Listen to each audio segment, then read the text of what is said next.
Hi friends, ఈరోజు టీ10 snacks శనగపప్పు వడ తయారు చేసే విధానం షేర్ చేస్తున్నాను.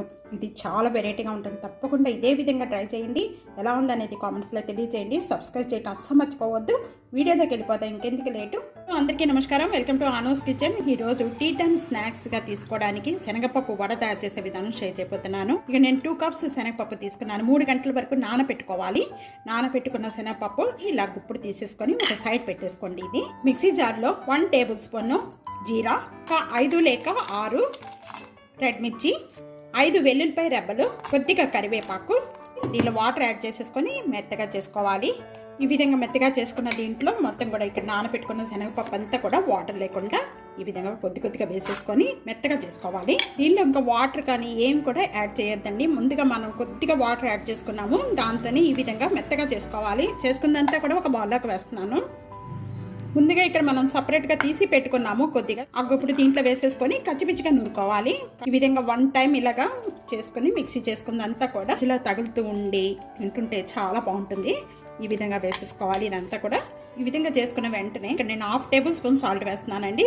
అల్లము, కొద్దిగా కరివేపాకు, కొత్తిమీర, చిన్న పీసెస్గా కట్ చేసుకున్న ఒక 2 పచ్చిమిర్చి, చిన్న ముక్కలుగా పీసెస్ కట్ చేసుకున్న ఉల్లిపాయ, ఎంత కూడా బాగా కలిపేసుకోవాలి. మిర్చి పౌడర్ కానీ ఏమి వేయని అవసరం లేదు. మనం ఎండుమిర్చి వేసేసాము ఫస్ట్గానే, ఇంకా అదే సరిపోతుందండి.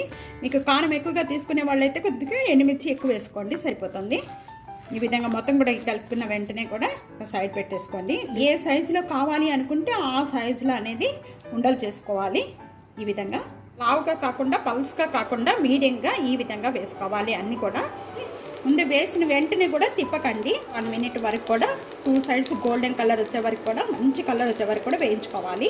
మీడియం అండ్ లో ఫ్లేమ్లో అడ్జస్ట్మెంట్ చేసుకుంటూ వేయించుకుంటే బాగా మంచి కలర్ వచ్చి వేగుతాయండి. పైన క్రిస్పీగా ఉంటాయి, లోపల సాఫ్ట్గా చాలా టేస్ట్గా ఉంటాయి. ప్యానంలో ఎన్ని అయితే పడతాయో అన్నే వేసుకోండి, ఎక్కువగా అనేది వేయొద్దు. కలర్ వచ్చే వరకు కూడా వేయించుకున్న వాటిని మొత్తం కూడా తీసేసుకుందాం. స్టీనర్లో వేసేసుకుంటే ఎక్సెస్ ఆయిల్ అంతా కూడా వెళ్ళిపోతుంది. అవి పిల్లలు బాక్స్లో పెట్టేటప్పుడు టమాటా సాస్ వేసి పెడితే, వాళ్ళకైతే చట్నీ, టమాటా చట్నీ కానీ మీకు ఇష్టమైన చట్నీతో తీసుకుంటే చాలా బాగుంటుంది. అన్నీ కూడా ఈ విధంగా వేసుకోవాలి.